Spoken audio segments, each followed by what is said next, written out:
Stage dito, okay na siya. Tignan niyo yung mandap. Ayoko yung tulay. Bumikem siya. Very busy. Mommy.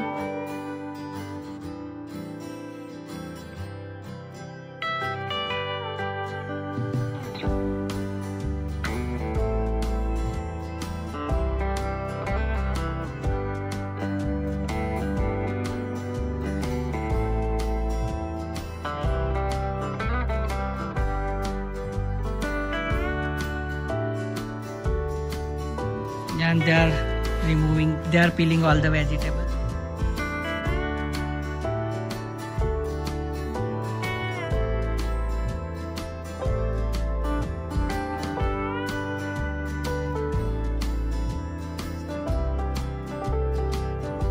Sobrang dami kanina. Punong-puno yan, hindi na lang nakapag-video. Yan sa amin yung buong barangay. Hindi na lang ako nakapag-shoot kanina kasi nakakahiya. Hindi sa amin na rin.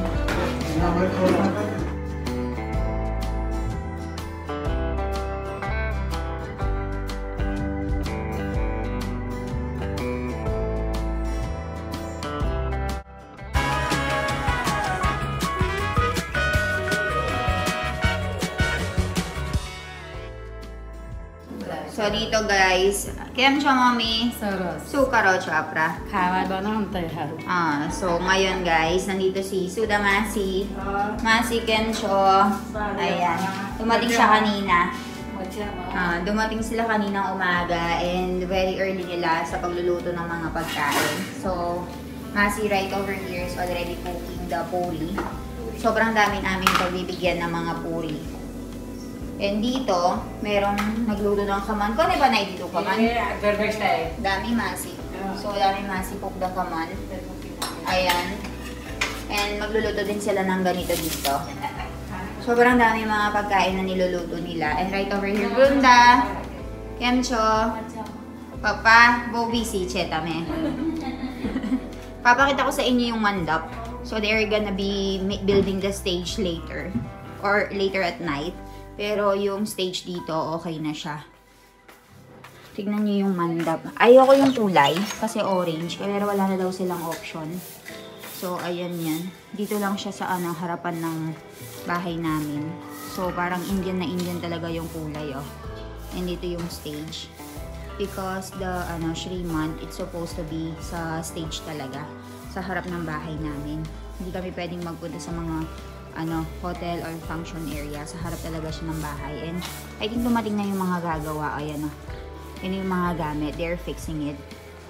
And Sonal Masi is currently cleaning the place, cleaning the area. Sa isang naran, ayan, naglilinis na sila. And susundo na nila yung paggawa nitong stage na to. Papakita ko sa inyo yung end product. Oh, Sonal Maya, ekdam taki gya ke. Nahi taki gya. Kam karo parsena. Ayan, I just did my nails, finish na. And this, like, okay, may bataw. Ayan. Finish na. So, Bumi did my nails. And this is my mehendi. Ito yung naging itsura niya. And meron tayong mga bisita dito. Hiro! Kemcho! Hello, Drovik! Ayan. Tamaro ba tao nails? Oh, masta lambo-lambo. Eh, video na ikaray dito la. Kalik. Masta siya lambo-lambo. I don't like lambo because baudu keche man ni lambo. Ane, Bumi. Bumi, Kemcho. Very busy. Mommy, who karash? Masta check color. Masta ko san kayo. So, finish na siya. And tingnan mo to, napakadaming mga nail polish ang ginagamit nila. Ayan. Dinala ni Bumi talaga lahat ng mga gamit niya dito. Because I cannot go there sa bahay nila. And right over there inside, boba dumanas siya already. So many people already inside. And dito sa labas, naka-ready na rin yung stage. But it's still not finished. They're still fixing it and they will still fix it tomorrow. And sa loob, ang dami ng tao, nakaupo sila lahat dyan. Sobrang daming mga kamag-anak. My very handsome husband. Masta dekay sila. Ako no siya. Bab manigyo kayo. Bab manigyo hari dekay wari. And right over there, JD Boy Kem siya. Abby, video back. Beu bayo bap banigiwari. Thank you, Ene. Kaya siya mo hinibabi no? Okay, siya. And John is the one taking care of Milan for now. Because I cannot do it. Jai Nikya. કેમ છો? ઘરવાળો બની ગયો. ઘેરવાળો બની ગયો. હવે આ પતિ ગયો, ઘેરવાળો બની ગયો. How was it? Jainik is already engaged. Well, the DAPA will be sa April 1 and Now April he'll become a 8. man. Oh. Real man. Man tayo. Yes. Ahu keway ah? Ahu keway? Bayru tayo ah, Bayru. So, ayan guys, they're preparing and there will be food here later. Kakain kami ng pav bhaji and pulao and so many people are already there. Dada is over there also. So, kinukuha na nila yung mga, ingredients kasi magluluto na sila for tomorrow. Ayun o, inaayos na nila. So, yan yung mga tao na magluluto.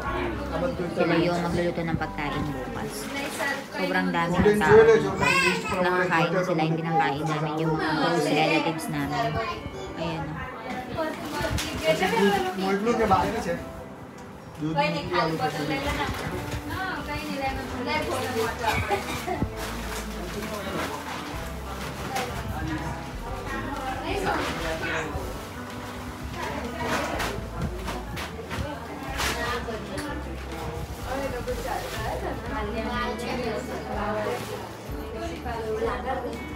We are preparing for the food.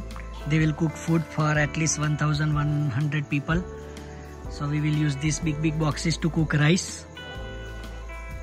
Big utensil to cook rice and dal and different. Total of 13 items. That's all potato will be using. And that's, I think, beans. That's all different masalas. And this guy will be cooking. There people will eat. And they are peeling all the vegetables. That's chili that we'll be using. Green chili.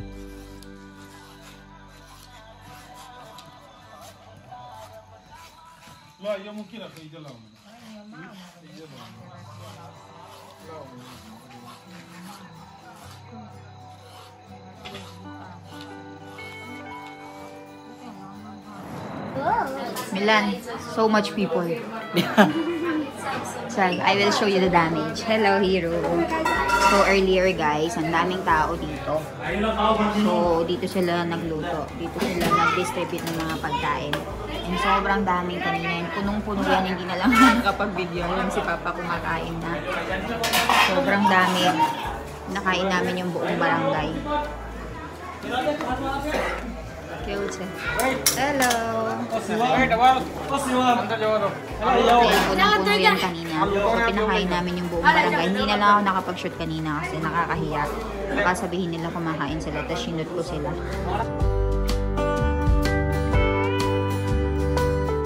Hindi sa amin na rin. So, ayan guys, nililinis na nila. Pack up na tayo. And tomorrow, they will be doing that stage right over there. So, merong stage doon. And then, they are gonna be, fixing the chairs. So, ayan. So, ayan guys, meron silang dinalang bajiya dito sa bahay natin para sa mga magtatrabaho and sa mga naka-stay dito. So, meron tayong merienda for the night. Sobrang dami mga kaganapan dito sa bahay guys. And kukwento ko sa inyo yan maya-maya. So, ang dami naming milk dito. Ayan o, pinakuluan for tomorrow. And ang daming mga huhugasin. Ayan o. Pero marami naman kami dito. Ayan si Masi. Currently na nilalabas ni Bajira. Ayan, napakakalat ng bahay ngayon. And napakadaming tao dito. Napapansin nyo guys, nakaligo na ako and grabe, sobrang hectic ng araw na ito and bukas daw, maaga daw kami magigising. So, kailangan namin magising ng 5 o'clock and by 5:30, mag-aano na daw kami. Tawag doon, magpapa-makeup na. So, kung napapansin nyo, naka-Kyotex na rin ako. Ready na, ready for the tomorrow's event, which is my baby shower. And sobrang dami ng tao dito sa bahay. Daming tao kanina. Pinakain namin yung buong barangay. Actually, kaninang umaga pa talaga guys. Sobrang dami nang pumupunta dito sa bahay kasi nagpakain din kami ng mga tao kaninang umaga. So yung family ni Jano, yung mga relatives namin na close relatives na dito sa mga village, kumain sila dito sa bahay ng lunch. And yung mga hindi nakapunta, hinatiran na lang namin sila sa mga bahay-bahay nila. So morning pa lang, 5 o'clock in the morning pa lang, gising na yung mga tao and nagre-prepare na sila ng mga pagkain. So after nun, sobrang dami mga bumisita din sa akin dito. And then by 1 o'clock, sobrang dami nang nagsidatingan ng mga bisita dito para makipagkwentuhan. And then natulog lang kami for 2 hours. Hanggang 3:30, sobrang dami nang pumunta kasi 7 o'clock, meron na namang handaan dito, which is kain na naman. And this time, pinakain namin yung buong barangay guys. Opo, tama po kayo ng pagkakarinig, pinakain namin yung buong barangay dito sa lugar namin. So, yung nakikita nyong mandap or yung nakikita nyong parang stage decoration, nagamit namin yung kanina. And sobrang dami talagang tao yung pumila. Hindi ko na lang na-videohan sa inyo guys kasi nabisi na rin ako sa pag-aasikaso sa mga bisita. And si Milan, sobrang busy sa pag-aasikaso ng pagkain. Sobrang dami talagang tao na pumunta. And medyo nahihiya din ako mag-video kasi baka yung iba ayaw nila palang ma-videohan and binidyohan ko sila. So, hindi ako kumukuha ng video na walang permission nila para walang maging problema. Lalo-lalo na medyo mahigpit nga yung society na kinabibilangan ko. So, baka meron palang ayaw na magpa-video pero nasama sa video. So, hindi ko na binidyohan na nakapila sila. Pero, yung damage na nangyari kanina, sobrang daming tao. So, yung iba, pina-take out namin sa kanila. And tomorrow, guys, hindi lang buong barangay yung darating. Yung mga kamag-anak na mga kamag-anak namin, kasama yung buong barangay, papakainin namin bukas. So, ngayon pa lang, kanina napansin nyo, dumating na yung mga taong magluluto. So, ngayon nagluluto na sila ng pagkain, like bajia, for the snacks lang sa mga tao na magsistay for the whole night. Magigising, maghahati na sila ng mga vegetables. Kasi sobrang dami na yung papakainin na tao. And salag, yarway ka. So, matulog na daw tayo. Masi, takigya tame. Takigya, che. So, maharo masi. Pratap nagar masi, che. Maharo puspaban ben. Moti ben, che. Nani ben. So, sister of Puspaba. Chala. Suijaw dami. So, ayan, nandito sila and tumutulong talaga sila sa pang-araw-araw na pagbibigay ng chai, pagbibigay ng milk, pagbibigay ng merienda sa mga visitors na pumupunta dito. And sobrang daming kaganapan dito guys, kagaya na lamang ng kahapon. Kukwento ko na sa inyo kasi baka medyo mag-wonder kayo kung bakit wala palagi si Milan sa vlog. So, kahapon kasi guys, may aksidenteng nangyari. So, yung lolo namin dito, nabigla na lang kami na kinatawag nga si Milan, pinapapunta nga sa pagamutan kasi na-aksidente nga siya kasi basta parang merong ginagawang farm work kasi yung lolo namin, merong binubuhat. So, yung binubuhat niya, nalagalan yung paa niya. So, yung hinlalaki sa paa guys, sobrang nahiwa talaga and konti na lang yung nakadikit. So, pinatawag agad si Milan sa pagamutan para tahiin nga yung paa niya. So, binigyan nga ng option na putulin na lang or tahiin. Pero yung lolo kasi namin ito, medyo may katigasan ng ulo. So, pinatahin niya muna. And sabi ng doktor nga, after 2 o 3 araw, titignan kung mangingitim ba. Kung mangitim, puputulin na.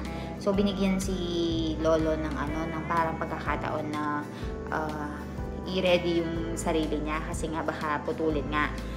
So, ayun, kanina nagpunta siya dito kasi nga meron nga kaming okasyon. So, dahil meron kaming okasyon, pinuntahan niya kami and nandito siya sa likod ng nagstay. And pinuntahan siya lahat ng mga tao after na kumain. Tapos binisit para nga tanungin kung kamusta na siya. So, after nga ng kainan, sobrang nilalagnat siya guys, siya. Kaya palang nagtataka ako kasi pabalik-balik yung lola. Kasi si lola ko dito, lola namin dito, 2 araw na siya nag-stay talaga dito sa bahay namin. Pero dahil nga tumawag na nasa pagamutan nga yung lolo namin, bigla siyang napunta dun sa pagamutan para nga asikasuhin kasi medyo mahirap kausap yung lolo namin dito. So, ayun, pinuntahan niya and kanina nga nilalagnat, nagsusuka. So, umalis na naman si Milan para nga pumunta na naman sa hospital para nga asikasuhin na naman yung lolo namin. So, ayun. Meron nga kaming okasyon dito pero sobrang daming mga kaganapan na nangyayari. And medyo naawa nga ako sa asawa ko, guys. Kasi kanina pa talaga siya sobrang pagod na pagod sa pag-aasikaso ng pagkain, pag-aasikaso ng mga bisita dito. Tapos, siya talaga yung punong abala. Buti na lang, nandyan si father-in-law ko, Papa. Siya yung busy sa pag-aasikaso ngayon sa mga tao. And marami kaming mga kaibigan dito na tumutulong talaga sa pagluluto. So, yun talaga yung advantage pag nakatira ka sa village, guys. Pag nakatira ka sa village, kailangan mo ng napakaraming mga connection, napakaraming mga kaibigan. So, kapag meron kang mga emergency na kailangan gawin, there's always be someone to help you. So, everyone is here. Yung mga friends ni Papa, yung mga friends ni Milan, yung mga friends namin, tumutulong talaga sila para maidaos namin yung baby shower na to. Kasi para akong kung nakakasal, guys, para kami ulit kinakasal ni Milan, pero this time ako yung bida kasi ako yung magbe-baby shower. So, ang dami namin papakainin talaga and nagre-ready na talaga lahat kasi meron ng pa-nail polish, meron pa mehendi. Hindi lang kami, yung buong angkan namin, guys. Parang sila talaga yung maghahanda talaga. Bumili sila ng mga bagong damit nila kasi nga pag merong okasyon dito talaga sa India, pabonggahan and paano talaga, nagre-ready talaga yung mga tao. So, ayun, hinihintay lang namin kung ano na yung update sa lolo namin, kung kamusta na. Hinintay ko lang din yung tawag ni Milan. Pero pinapatulog na nga niya ako kasi 5:30 daw kailangan namin magising bukas para magpa-makeup, mag-ready. So, hindi naman ako makatulog knowing na ganun nga yung nangyayari, ganun nga yung sitwasyon. So, nahati kami ngayon. Hindi makalis si mother-in-law, hindi makalis si father-in-law para nga i-check si lolo namin. Kasi nga meron nga mga bisita dito sa bahay and merong mga kailangan tapusin na trabaho like pag-assist sa mga mag-cater bukas, pag-assist sa mga nagluluto. Actually, guys, dapat papakater kami na na bibigay na lang namin yung pagkain. Pero ayaw ng father-in-law ko, ayaw ni Milan kasi nasisira nga daw yung quality ng pagkain. Medyo pihikan sila.